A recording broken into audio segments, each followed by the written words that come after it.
tayo. Malayo rin, dito kaya ng isang oras kalahati galing ng ng Las Piñas. Kung napanood nyo yung una kong video, malayo-layo ko pala yun. Malapit na. Nakakatuwa pala pag dumadaan ka tapos pinipicturan ka. Nakakatuwa. Kay Biak Tunnel, ito na po, 2 kilometers. Sa mga hindi pa nakarating dito, ito first time ko rin makarating dito sa lugar na to.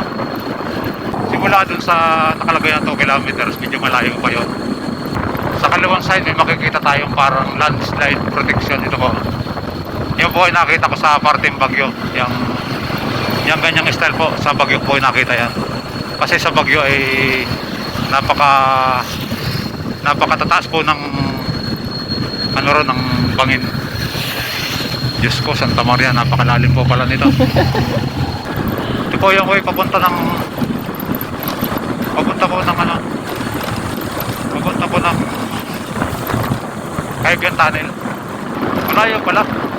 Kaya sa mga gusto pumunta rito tapos iisipin nilang magko-commute sila, parang wala po ako nakikita rito.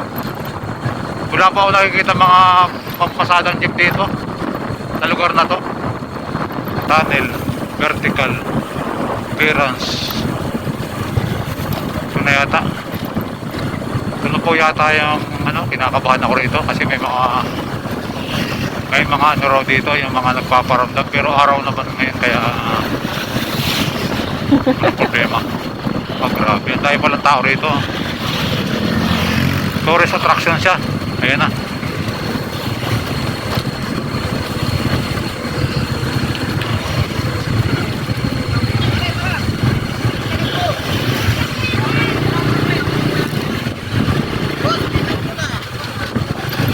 Diretso nga tayo. Dire-diretso na po tayo sa loob.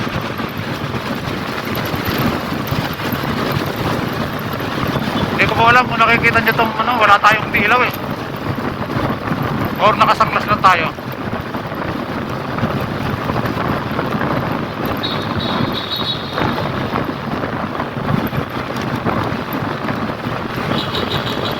Ayan, bubusin na tayo kasi pang raw yan, para pinakang respect sa mga nakatira dyan sa loob. Hindi ko alam kung ano yung mga pinaniniwalaan nila na.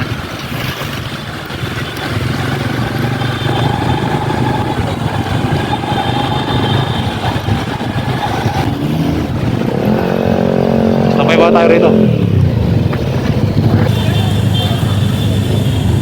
May mga nagtitinda rin ng mga kakanin. May mga picture. Ayan.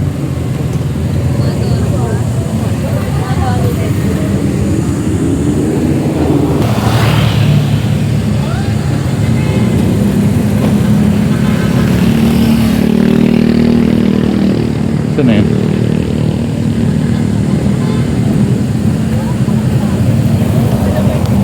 Lapit tayo rito sa may entrada ng Kaibiang Tunnel.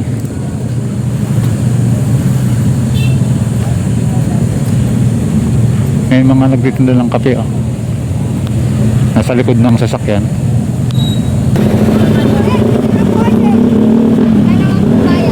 Mga jeep ang dumadaan dito? Apo. Hindi, yung pampasadang jeep.